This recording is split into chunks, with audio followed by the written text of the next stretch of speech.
اعوذ باللہ من الشیطان الرجیم بسم اللہ الرحمن الرحیم وماذا علیہم، ان کو کیا ہو گیا ہے، ان پر کیا حرج تھا، ان کا کیا نقصان ہوتا، لو آمنوا باللہ، اگر وہ ایمان لاتے اللہ پر، والیوم الآخری اور آخرت کے دن پر، وانفقوا اور ان کا کیا جاتا تھا، کیا حرج اور نقصان ہوتا کہ اگر وہ خرچ کرتے، مما اس میں سے رزقہم اللہ، جو اللہ نے ان کو رزق دیا، اللہ کے دیے ہوئے میں سے وہ خرچ کرتے تو ان کا کیا جاتا، وکان اللہ بہم علیما، اور اللہ ان کے ساتھ خوب علم رکھتا ہے، اللہ ان کو خوب جاننے والا ہے۔ ان اللہ، بے شک اللہ تعالی، لا یظلم،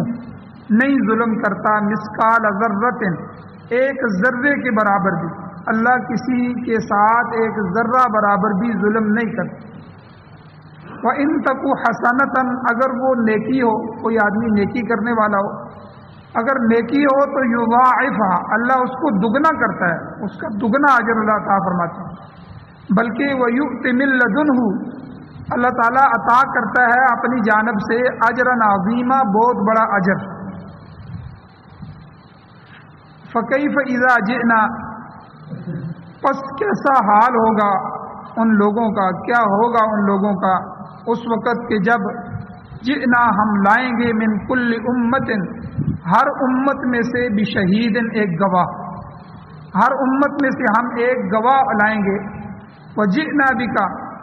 اور اے میرے محبوب حضور علیہ السلام کو مخاطب کیا کہ ہم لائیں گے آپ کو، علی ہؤلاء، ان لوگوں پر، شہیدن، گواہ بنا کر، اس وقت ان کا کیا ہو، یومئذ، اس دن، یود الذین، پسند کریں گے وہ لوگ کہ کفروا، جنہوں نے کفر کیا، وعصوا الرسول، اور رسول کی نافرمانی کی، اس دن وہ اس چیز کو پسند کریں گے کہ لو تسوی بہم الارض، اے کاش کہ ان کے ساتھ زمین برابر کر دی جائے، آج ہمیں مٹا دیا جائے، کاش کے برابر کر دی جائے زمین ہمارے ساتھ، ولا یکتمون اللہ حدیثا، اور وہ نہیں چھپا سکیں گے اللہ تعالیٰ سے کسی بات کو۔ سورۃ النساء کی آیت نمبر 39، 40، 41 اور 42، یہ 4 آیتیں آج کے درس میں آپ کے سامنے تلاوت ہوئی ہیں۔ آپ نے ترجمہ سماعت فرمایا۔ سب سے پہلے ہے ربط آیات، ان آیتوں کا پچھلی آیتوں کے ساتھ کیا تعلق۔ گزشتہ دروس میں یہ بنیادی عقیدہ اللہ تعالیٰ نے بیان فرمایا تھا کہ دیکھو لوگو، عبادت جو ہے یہ صرف اللہ ہی کی کرو، عبادت کے اندر میرے ساتھ کسی کو شریک نہ ٹھہراؤ، نماز میرے لیے، روزہ میرے لیے، حج میرے لیے، زکوٰۃ میرے لیے، صدقہ خیرات میرے لیے، منت نظر میرے لیے، ہر چیز میرے لیے، عبادت کو اللہ کے ساتھ، ایاک نعبد و ایاک نستعین، اے اللہ ہم تیری ہی عبادت کرتے ہیں اور تجھ سے ہی مدد مانگتے ہیں، نہ تیرے سوا کوئی معبود ہے، نہ تیرے سوا کوئی عبادت کے لائق ہے، نہ تیرے سوا کوئی سجدہ اور رکوع کے روا ہے، اس کے لیے جائز ہے، اور نہ ہی تیرے سوا کوئی ہماری مدد کر سکے۔ ہر نماز میں، ہر رکعت میں ہم اللہ تعالیٰ کے سامنے اس کا اقرار کرتے ہیں۔ تو اللہ تعالیٰ نے عبادت کو ذکر فرمایا پچھلے درسوں میں کہ عبادت صرف میری ہی کرو، اور اس کے ساتھ، اللہ کے ساتھ کسی کو شریک نہ ٹھہراؤ۔ پھر اسی بنیاد پر، اس عقیدے کی بنیاد پر اللہ تعالیٰ نے حقوق العباد کا ذکر کیا، بندوں کے حق کا ذکر کیا۔ ان میں سے سب سے پہلے نمبر پر والدین تھے بندوں میں سے، تو والدین کے ساتھ اس میں سلوک کرو، پھر اسی طرح قریبی رشتہ داروں کے ساتھ اس میں سلوک کرو، یتیموں کے ساتھ، مسکینوں کے ساتھ، پڑوسیوں کے ساتھ، ہم نشینوں اور دوستوں کے ساتھ، مسافروں کے ساتھ، غلاموں کے ساتھ حسن سلوک سے پیش آؤ۔ یہ ساری باتیں پیچھے اللہ نے بیان فرمائی۔ پھر اسی ضمن میں اللہ تعالیٰ نے بخل کی مذمت بیان فرمائی، کیونکہ جب آدمی کو اللہ دیتے ہیں تو یا تو وہ بخیل ہو جاتا ہے، تو وہ بخل کرتا ہے، اور بخیل آدمی اپنے بخل کی وجہ سے دوسروں کے حقوق ادا نہیں کرتا۔ اصل مسئلہ یہ ہے کہ اللہ حقوق اللہ کی بات کر رہے ہیں اور حقوق العباد کی بات کر رہے ہیں۔ جب آدمی بخیل ہوگا، وہ مال خرچ نہیں کر رہا، اپنے گھر والوں پر نہیں کر رہا، اپنے بچوں پر نہیں کر رہا، اپنی جان پہ نہیں لگا رہا، تو زکوٰۃ کیسے دے گا؟ تو حج کرنے کے لیے کیسے جائے گا؟ عمرہ کیسے کرے گا؟ اس پہ تو پیسے لگتے ہیں۔ اور اسی طرح یہ تو حقوق اللہ آ گئے، اللہ کی عبادتیں ہو گئیں۔ پھر حقوق العباد، والدین کا حق وہ آدمی، وہ بخیل آدمی کیسے ادا کرے گا جو اپنے اوپر خرچ نہیں کرتا، اپنی اولاد پر خرچ نہیں کرتا؟ وہ پڑوسیوں کو کیا دے گا؟ وہ یتیموں، بیواؤں، مسکینوں کا کیا خیال رکھے گا؟ وہ اپنے ہم نشینوں اور دوستوں کا کیا خیال رکھے گا؟ اگر اس کا کوئی نوکر چاکر ہے، کوئی غلام ہے، تو اس کا کیا خیال رکھے گا؟ تو اس لیے بخل جو ہے یہ بنیادی وجہ ہے مال کے روکنے کی۔ تو اللہ تعالیٰ نے اسی اپنے حقوق کے ضمن میں حقوق العباد کا تذکرہ کیا، پھر حقوق العباد کے ضمن میں ہی اللہ نے بخل کی مذمت بیان کی۔ تو بلکہ بخیل آدمی کو جب مال خرچ کرنے پر مجبور کر دیا جائے، یا وہ مال وہ خرچ کرنا چاہتا ہے، تو وہ ریاکاری کرے، تو اللہ تعالیٰ نے پھر دوسرا ریاکاری کی بھی مذمت بیان کر دی کہ میرے لیے، مجھے دکھلانے کے لیے نہیں کر رہا کہ میرے اللہ مجھ سے راضی ہو جائے، لوگوں کو دکھلانے کے لیے کر رہا ہے، لوگ راضی ہو جائیں، لوگ کہیں کہ یہ سخی ہے، لوگ کہیں کہ اس نے اتنا مال فلاں جگہ دیا ہے، فلاں مسجد میں دیا ہے، فلاں مدرسے میں دیا ہے، فلاں بیوہ کو دیا ہے، فلاں یتیم کو دیا ہے۔ تو یعنی اللہ تعالیٰ کہتے ہیں کہ بخیل آدمی اول تو مال خرچ ہی نہیں کرے گا، وہ بخیل جو ہے، لیکن اگر خرچ کرے گا تو لوگوں کی ریاکاری کی۔ تو اللہ کہتے ہیں ایسا شخص دراصل شیطانی پھندے کا شکار، شیطان نے اس کو جکڑا ہوا ہے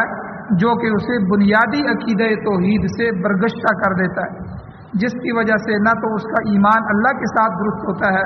نہ آخرت کی جواب دہی کا یقین ہوتا ہے کہ میں نے ایک دن اللہ کے سامنے پیش ہونا ہے اور مجھ سے تمام چیزوں کا حساب لیا جائے۔ اس لیے وہ حقوق اللہ کی بھی پرواہ نہیں کرتا اور پھر حقوق العباد کی بھی پرواہ نہیں کرتا۔ تو یہ تو پچھلے دروس کے اندر اللہ تعالیٰ نے تفصیل بیان کی۔ آج کی آیات بھی اسی تسلسل میں ہے۔ اللہ تعالیٰ نے ایک دوسرے طریقے سے، یعنی ایک اور طریقہ اختیار کیا کہ ایسے لوگوں کو توحید کی دعوت دی اور انفاق فی سبیل اللہ کی دعوت دی کہ اللہ کے راستے میں خرچ کرتے رہو۔ اصل میں جب دعوت دی جاتی ہے تو داعی کا جو مزاج ہوتا ہے وہ مختلف ہوتا ہے۔ اللہ تعالیٰ نے لوگوں کو مختلف طریقوں سے دعوت دی، تو یہاں بھی اللہ تعالیٰ نے ارشاد فرمایا وَمَاذَا عَلَيْهِمْ، ان لوگوں کا کیا نقصان ہو جاتا، ان کا کیا جاتا، ان کے لیے کیا حرج تھا، لو آمنوا باللہ، اگر وہ اللہ پر ایمان لے آتے، والیوم الآخر، اور آخر پر قیامت کے دن پر ایمان لے آتے، تو ان کا کیا جاتا، اور ان کا کیا جاتا کہ وہ انفقوا، اگر وہ خرچ کرتے، مما رزقہم اللہ، جو اللہ نے ان کو رزق دیا اس میں سے، اللہ کے دیے ہوئے میں سے خرچ کرتے اور اللہ اور آخرت کے دن پر ایمان لاتے، تو ان کا کیا نقصان ہو جاتا۔ یہ جو تبلیغ ہے، دعوت ہے، تو تبلیغ کے سلسلے میں یہ بھی ایک طرز بیان ہے کہ آپ جب کسی آدمی کو سمجھاتا ہے، اپنی اولاد کو سمجھاتا ہے، تو بعض دفعہ بڑھا کے سمجھاتا رہتا ہے، عام جو ہے طرز گفتگو ہوتی ہے، عام طور پر جس طرح بندہ کسی کو سمجھا رہا ہوتا ہے۔ جب عام طرز گفتگو سے کسی کو بات سمجھ نہ آئے تو بعض اوقات افسوس اور تأسف کے طور پر سمجھایا جاتا ہے کہ ان کو کیا ہو گیا ہے کہ بات کو سمجھتے کیوں نہیں ہے، اگر مان جاتے تو ان کا کیا نقصان ہوتا۔ جیسے کوئی بیٹے کا نقصان ہو جائے، یا پہلے والد سمجھاتا رہا ہو تو بعد میں کہتے بیٹا میں نے تجھے سمجھایا نہیں تھا،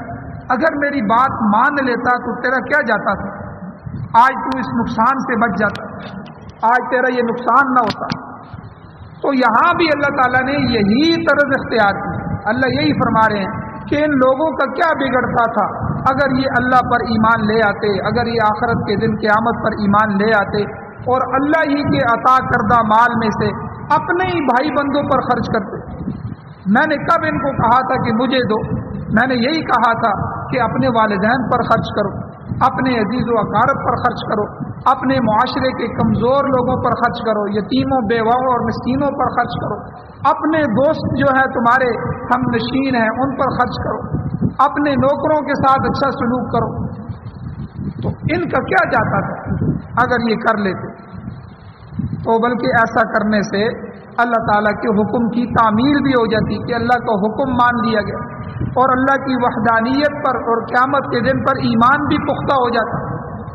یہ جتنا بھی ہم کرتے ہیں یہ سب آخرت کے لیے کر رہے ہیں، یہ آخرت میں جانا ہے، اس کا اللہ نے ہمیں اجر دینا ہے۔ اور جتنا ہم برائیوں سے بچتے ہیں یہ بھی آخرت کے لیے بچتے ہیں کہ ایک دن اللہ کے سامنے پیش ہونا ہے، قیامت کا دن آنا ہے، اس میں اللہ نے حساب لینا ہے، احتساب کرنا ہوگا، اللہ نے ہم سے پوچھا جائے گا۔ تو اللہ تعالیٰ کہتے ہیں ان کا تو بھلا ہو جاتا، اللہ کا حکم پورا ہو جاتا، اور ان کی جو ہے قیامت پر جو ایمان تھا وہ مضبوط ہو جاتا، اور اپنی سوسائٹی میں ان کا معیار بلند ہو جاتا۔ جو آدمی دینے والا ہوتا ہے، جو آدمی دوسروں کا غم اور درد رکھنے والا ہوتا ہے، تو لوگوں کے دلوں میں اللہ اس کی محبت ڈال دیتا ہے، ہر آدمی اس کو اچھا کہتا ہے، ہر آدمی کے ہاں اس کی عزت اور وقار بڑھ جاتا ہے، اس کا مقام بڑھ جاتا ہے۔ اللہ کہتے ہیں تو ان کا یہ بھی فائدہ تھا کہ اپنی سوسائٹی میں، اپنی برادری میں، اپنے معاشرے میں، اپنے خاندان میں ان کا وقار بلند ہو جاتا، ان کا معیار بلند ہو جاتا، اور انہیں انسانیت میں کمال حاصل ہوتا، اور جتنے بھی بری خصلتیں رذائل ان سے یہ بچ جاتے۔ کفر، شرک، نفاق اور بدعقیدگی جو ہے یہ اس سے دور ہو کر ان میں اعلیٰ اوصاف پیدا ہو جاتے ہیں۔ تو یاد رکھیں ایمانیات کی دعوت کا مقصد یہی ہے کہ انسان انسان بن جائے۔ اگر انسان انسان نہیں بنے گا تو انسان حیوان بن جائے۔ آج پوری دنیا میں کوشش کی جا رہی ہے کہ کسی طرح انسان کو حیوان بنایا جائے۔ آپ دیکھیں کتنی بری چیزیں ہیں جن کو بطور قانون بنا کے جو ہے وہ نافذ کر دیا گیا۔ ابھی یہ 6 7 8 دن پہلے جو ہے وہ ٹرانسجینڈر جو بل ہے وہ پاس کیا گیا، اور وہ بل کیا ہے کہ کوئی آدمی کسی وقت بھی اپنے آپ کو مرد ہے تو جا کے اپنے کاغذوں میں نادرا میں جا کے اپنے آپ کو عورت لکھوا سکتی، اور عورت ہے تو وہ اپنے آپ کو مرد لکھوا سکتی، اور پھر وہ جو عورت ہے وہ مرد لکھوائے گی تو وہ عورت دوسری عورت سے شادی بھی کر سکتی۔ اور راولپنڈی میں یہ ابھی 3 دن پہلے کا واقعہ پیش آ گیا، ایک عورت نے اپنا نام جا کے آکاش لکھوایا اور اس نے اپنی سہیلی سے شادی کر دی اس قانون کے پاس ہونے کے بعد۔ لواطت، لوتی کام، تو لوط علیہ السلام کی جو قوم تھی اور جو وہ برائی کرتی تھی، بدفعلی کرتی تھی، مرد مردوں کے ساتھ، عورتیں عورتوں کے ساتھ، تو اس برائی کی وجہ سے اللہ تعالیٰ نے ان پر عذاب نازل فرمایا اور ان کو اٹھا کر آسمان کے قریب لے جایا گیا، وہاں سے اس پوری بستی کو الٹا کے نیچے پھینکا گیا، اور پھر اوپر سے پتھروں کی بارش کی، آگ برسائی گئی ان پر۔ تو آج وہی قوانین ہمارے ملک میں پاس کیے اسلامی معاشرے میں، اور 28 سے 30 ہزار افراد نے اسی قانون کے تحت اپنے نام تبدیل کر دی۔ اب جب وہ عورت بن جائے گا، مرد عورت جو ہے وہ اپنا ڈکلیئر ہو جائے گا اور اپنے کاغذوں میں اس کا نام عورتوں جیسا ہو جائے گا۔ اب وہ مرد ہے، اب عورتوں کی جو ہے وہ مساج کر سکے گا، بیوٹی پارلر چلا سکے گا۔ اب کوئی پولیس چھاپا نہیں مارے گی، کوئی اس کو پکڑے گا نہیں، کیونکہ جی یہ جو ہے عورت ہے، بھائی عورت کہاں، یہ تو مرد ہے، نہیں یہ قانون اس کو عورت قرار دیتا ہے، اس کے سارے کاغذوں میں عورت کا نام لکھا ہوا ہے۔ اب وہ اسی عورت کے نام سے وہ مرد فحاشی کے اڈے بھی چلائے۔ جتنے مساج پارلر ہوتے ہیں، یہ بڑے بڑے لوگ یہ مساج پارلروں میں جاتے ہیں اور جو ہے لڑکیوں سے مساج کرواتے ہیں، اور برائیاں اور بدفعلیاں اور فحاشیاں چلتی ہیں، ان کو یہ قانونی تحفظ مل گیا۔ اور یہی مرد جس نے اپنا نام عورت لکھوایا ہے، یہ عورتوں کے سوئمنگ پول میں جا کر ان کے ساتھ نہا سکتا ہے، کوئی اس کو روک نہیں سکتا کہ بھئی تو مرد ہے، تو یہاں کہاں آ گئے، وہ کہے گا میں عورت ہوں، اور کوئی قانون اس کو ہاتھ نہیں ڈالے گا کہ بھئی یہ عورت ہے، کاغذوں میں اس کا شناختی کارڈ چیک کیا جائے گا، اس کے کاغذ چیک کیے جائیں گے، وہ تو عورت نام لکھا ہوگا۔ اور اسی طرح جو ہے کوئی مرد جو ہے وہ اپنے آپ کو عورت لکھواتا ہے، وہ عورتوں کے کالج میں داخلہ لے سکتا ہے، وہ لڑکیوں کے ساتھ بیٹھ سکتا ہے اور کوئی قانون اس پہ ہاتھ نہیں ڈال سکتا. تو یہ ساری چیزیں جو ہیں یہ اسی قانون کے تحت ہو گئی. اب آپ اندازہ لگائیں، یورپ میں تو شروع سے حیوانیت چل رہی ہے، انسان تو انسان رہا ہی نہیں، لیکن ہمارے ملک میں بھی یہ یہود و نصارہ کی پوری پلاننگ ہے. یاد رکھیں، دجال کے آنے سے پہلے پوری دنیا میں ایمان کو ختم کرنا ہے، قرآن کو ختم کرنا ہے، اسلام کو ختم کرنا ہے اور بے حیائی اور فحاشی کو عروج دینا ہے. اور حضور علیہ السلام نے قربان جوم آقا علیہ السلام پر 1400 سال پہلے جب ایک صحابہ کا پاکیزہ معاشرہ تھا اور کوئی بندہ سوچ بھی نہیں سکتا تھا، حضور علیہ السلام نے ایسی ایسی احادیث ارشاد فرمائی قرب قیامت کے بارے میں. ایک حدیث کا مفہوم ہے، حضور نے فرمایا کہ جو ہے آدمی کھلے عام زنا کریں، سڑکوں پر زنا کریں، اور کوئی بھلا آدمی نہیں ہوگا جو ان کو روکے گا. ہاں اس وقت جو نیک آدمی ہوگا وہ وہی ہوگا جو ان کو کہے گا کہ بھائی ادھر نہ کرو، اوٹ میں جا کے زنا کرو، وہاں ذرا دیوار کے پیچھے ہو جاؤ. وہ بھی روکے گا نہیں ان کو، لیکن وہ ان کو کہے گا کہ ادھر سے سامنے سے بری بات ہے، ادھر دفع ہو جائے. یعنی یہ آدمی بھی اس وقت کا نیک آدمی سمجھا جائے. تو آج دیکھیں کیسا معاشرہ ہے، جھوٹ ہی جھوٹ عام ہے، ہر بندہ جھوٹا ہے، ہر بندہ جھوٹ بول رہا ہے، اپنی اولاد کو جھوٹ سکھا رہا ہے. 100 میں سے شاید 4-5 آدمی ہوں جو اپنی زندگی کو سچی زندگی گزار رہے ہیں، سچائی پر کھڑے ہوں. اور اسی طرح فراڈ، دھوکہ اور جو ہے وہ 1 نمبر 2 نمبر چیزیں ہوتی تھی، ابھی تو 10 نمبر 20 نمبر چیزیں آ گئی. ملاوٹ ہی ملاوٹ، دھوکہ ہی دھوکہ. بازاروں کے بازار بھرے ہوئے ہیں، لیبل اوپر کوئی اور لگا ہے، اندر چیز کوئی اور پڑی ہوئی. تو یعنی یہ قرب قیامت کی نشانیاں.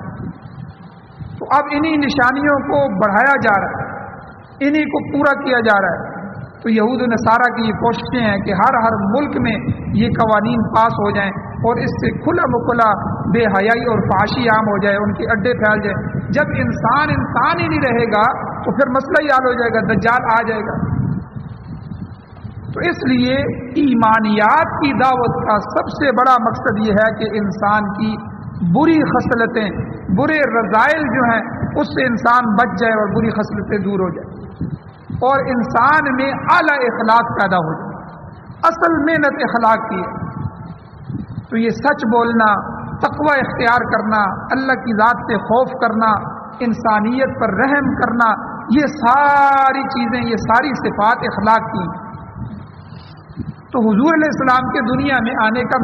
مقصد یہ ہے، وَإِنَّكَ لَعَلَىٰ خُلُقٍ عَظِيمٍ. حضور کو فرمایا میرے پیغمبر، اے میرے محبوب، آپ کو آپ نے عظیم اخلاق دے کے بھیجا ہے، تھوڑے موٹے اخلاق نہیں بلکہ عظیم اخلاق کا مالک بنایا. تو اس لیے اللہ تعالیٰ نے یہاں یہ انداز اختیار کرنا. اللہ نے کہا کہ کیا تھا، کیا نقصان ہوتا ان کا، کیا حرج ہوتا ان کے لیے، کیا جاتا تھا کہ اگر لو آمنوا باللہ، اگر وہ مجھ پر ایمان لے آتے، اللہ پر ایمان لے آتے، والیوم الآخر، اور آخرت کو مان لیتے، تو ان کا کیا جاتا، کیا بگڑتا.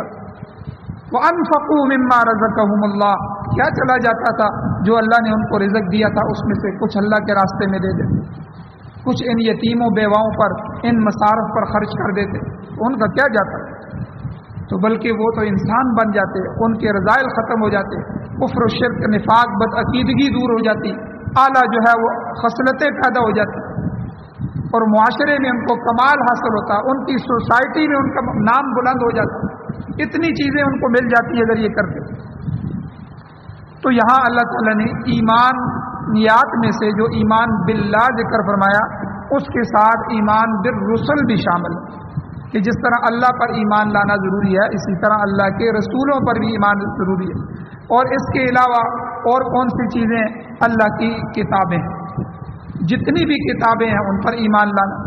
اور اسی طرح فرشتوں پر ایمان لانا، اور قیامت پر ایمان لانا، اچھی اور بری تقدیر پر ایمان لانا، تو اللہ کی صفات پر ایمان لانا، یہ سب ایمان کے اجزاء ہیں. اگلی آیت میں اللہ تعالیٰ نے وَعَصَبُ الرَّسُول کے الفاظ بھی ذکر فرمائے کہ جو ایمان بالرسل پر خصوصی طور پر دلالت کر رہے ہیں کہ جو اللہ پر ایمان نہیں لاتے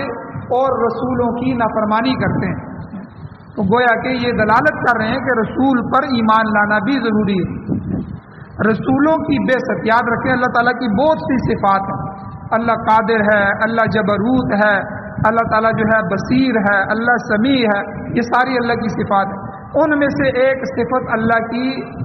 رسولوں کو مبعوث کرنا ہے، رسولوں کی بعثت ہے، ان کو بھیجنا ہے۔ جیسے اللہ تعالیٰ نے قرآن مجید میں سورۃ الدخان جو ہے اس کی جو ہے 5 نمبر آیت ہے، اللہ فرماتے ہیں انا کنا مرسلین، بے شک ہم ہی رسولوں کو بھیجا کرتے ہیں، ہم ہی رسول بھیج رہے ہیں۔ تو گویا کہ یہ اللہ کی صفت بیان کی ہے، رسولوں کو بھیجنے والی ذات وہ اللہ کی ذات ہے۔ تو اس آیت میں صرف ایمان باللہ اور ایمان بالقیامت کا ذکر ہے، تاہم مراد ایمان کی تمام جزیات ہیں جو میں نے ابھی بیان فرمائی۔ تو اللہ تعالیٰ نے قرآن پاک میں بعض مقامات پر ایمانیات کا اجمالاً ذکر فرمایا، مختصراً ذکر فرمایا، اور بعض مقامات پر اللہ تعالیٰ نے تفصیلاً ذکر فرمایا۔ تو یہاں پر چونکہ جزائے عمل کی طرف اصل توجہ دلانی تھی، تو اس لیے اللہ تعالیٰ پر اور قیامت پر ایمان کا ذکر کیا گیا ہے، تاہم اسی صورت میں آگے ایمانیات کا تفصیل کے ساتھ بھی ذکر آئے گا۔ تو بہرحال یہاں اللہ نے فرما دیا کہ ان لوگوں کا کیا نقصان تھا اگر وہ اللہ پر اور قیامت پر ایمان لاتے اور ہمارے دیے ہوئے مال میں سے مستحقین پر خرچ فرماتے۔ آگے اللہ نے فرمایا وَكَانَ اللَّهُ بِهِمْ عَلِيمًا، اللہ تعالیٰ ان کو خوب جانتا ہے، اللہ ان کا خوب علم رکھنے والا ہے، یعنی ان کے ارادے کو بھی اللہ جانتا ہے کہ وہ ارادہ کر کیا رہے ہیں، وہ انسان اندر سے کیا چاہ رہا ہے۔ یاد رکھیں جب بھی انسان صدقہ کرتا ہے تو فوراً شیطان آ جاتا ہے، اس لیے کہا گیا کہ عام صدقے کو خفیہ طریقے سے، حضور نے فرمایا کہ صدقہ کیا جائے تو ایک ہاتھ دے رہا ہے دوسرے ہاتھ کو بھی نہ پتہ چلے، حالانکہ انسان کا بدن ہے وہ تو پتہ چل جاتا ہے، لیکن یہ مثال دی ہے حضور کہ یعنی بالکل اس کے بیٹوں کو بھی نہ پتہ چلے، اس کی بیوی کو بھی نہ پتہ چلے۔ عام صدقہ صرف اللہ کی رضا کے لیے صدقے کو کیا جائے، تو اللہ تعالیٰ کہتے ہیں ہم اس کے ارادے کو بھی جانتے ہیں، اور شیطان اس وقت پوری کوشش کرتا ہے جب انسان صدقہ کرتا ہے کہ بھائی یہ سب کے سامنے دو اور یہ کوشش کرو میرا اعلان ہو جائے، لوگوں کو پتہ چل جائے، اور اتنی بڑی نیکی کر رہا ہے اور اتنی جان کھپا کے کر رہا ہے لیکن لوگوں کی ریاکاری ہو گئی تو وہ عمل ضائع ہو گیا۔ اس لیے حضور نے فرمایا ایک آدمی ایک کھجور صدقہ کرتا ہے لیکن اللہ کی رضا کے لیے، اللہ تعالیٰ اسے عہد پہاڑ جتنا ثواب عطا فرماتے ہیں، بڑھا چڑھا کے ثواب عطا فرماتے ہیں۔ لیکن اگر ایک آدمی عہد پہاڑ جتنا سونا اللہ کے راستے میں صدقہ کر رہا ہے، اتنا بڑا پہاڑ، کئی میل تک یہ پہاڑ پھیلا ہوا ہے، تو عہد پہاڑ جتنا اگر سونا اس کو مل جائے اتنا اللہ کے راستے میں صدقہ کر رہا ہے لیکن ریاکاری ہے، لوگوں کو دکھلا رہا ہے، تو اللہ تعالیٰ اس کے ثواب کو بھی ضائع کر دیتے ہیں اور کل قیامت کے دن اس ریاکاری کی وجہ سے جہنم کا ایندھن بھی بنے۔ تو اس لیے اللہ تعالیٰ نے یہاں ترغیب بھی دی کہ میرے دیے ہوئے میں سے خرچ کرو، تمہیں کیا ہو گیا ہے، تمہارا کیا حرج جاتا ہے، جو میں نے تمہیں دیا ہے اس میں سے خرچ کیوں نہیں کرتے ہو۔ لیکن آگے اللہ نے فرمایا وَكَانَ اللَّهُ بِهِمْ عَلِيمًا، اللہ تعالیٰ ان کے ارادے سے بھی واقف ہے، اللہ ان کے اخلاص تک سے بخبر ہے کہ وہ مخلص ہیں کہ نہیں، کہ وہ جو کچھ خرچ کر رہے ہیں کس نیت کے ساتھ خرچ کر رہے ہیں، مقصود ان کا کیا ہے، کیا واقعی ان کا مقصد اللہ تعالیٰ کی خوشنودی ہے، اللہ کا تقرب ہے یا محض دکھلاوا ہے۔ اللہ تعالیٰ کے علم میں ہے کہ کوئی شخص اپنا مال خرچ کر کے اللہ کی عطا کردہ نعمت کا شکریہ ادا کر رہا ہے، نوع انسانی سے ہمدردی کا جذبہ رکھتا ہے، یا محض ریاکاری کے طور پر رسومات ادا کر رہا ہے۔ کتنی رسمیں ہیں جن پہ ہمیں مجبور کر دیا گیا، ابھی وہ جو ہے وہ برتھ ڈے مناتے ہیں، یہ اس کا برتھ ڈے منا رہا ہے، وہ اس کا بنا رہا ہے، یہ اس کے لیے تحفے لے کے جا رہا ہے، وہ اس کے لیے تحفے لے کے جا رہا ہے۔ شادی کی رسم ہے، دیکھیں شادیوں پہ ہم بیٹھتے ہیں، نیوتے کی رسم ہے، لین دین کی رسم ہے، اس نے پیسے دیے ہیں وہ اس سے بھی زیادہ دے رہا ہے۔ اور اسی طرح جو ہے جب فوتگیاں غمی ہو جاتی ہے، غمیوں میں کتنی رسمیں ہیں، ہم کتنا خرچ کرتے ہیں، حالانکہ اگر وہ رسم کے طور پہ بدعات کے طور پہ خرچ نہ کیا جائے، کل جمعراتیں چلیسویں پہ خرچ نہ کیا جائے، ویسے ہی کسی دن کو خاص کیے بغیر کہ یہ سال کر رہا ہوں جی، میں اپنے دادے کا سال کر رہا ہوں، فلانے کا سال کر رہا ہوں، یہ میں چلیسواں کر رہا ہوں، میں جمعراتیں کر رہا ہوں، تو بھائی اس کا قرآن و سنت سے کوئی ثبوت ہے؟ کوئی ثبوت نہیں، نہ حضور علیہ السلام نے بتایا، نہ عمل کیا، نہ صحابہ سے عمل کروایا۔ تو اس لیے عام مطلق ایصال ثواب کریں، ایصال ثواب سے منع نہیں ہے، کسی وقت بھی کریں، اور جو مل جائے وہ کریں۔ کپڑا صدقہ کر دیں، کسی غریب کو گھر کی ضرورت ہے گھر بنا کے دے دیں، کسی کی بچی بیانے والی ہے اس کی بچی کی شادی کروا دیں، اس کو کچھ سامان لے کے دے دیں، کسی کا کوئی مسئلہ اڑا ہوا ہے اس کے ساتھ جا کے مسئلہ حل کروا دیں، کسی کو رقم کی ضرورت ہے، قرض کی ضرورت ہے، اسے قرض دے دیں، اور کچھ بھی نہیں ہو سکا تو قرآن کی تلاوت کر کے اپنے جو ہے وہ عزیز و اقارب کو بخش دیں، اور تسبیحات کر لیں، کچھ بھی کر لیں، لیکن دنوں کو خاص نہ کریں، کیفیت کو خاص نہ کریں، وقت کو خاص نہ کریں، تو ایصال ثواب کو مطلق چھوڑا گیا ہے۔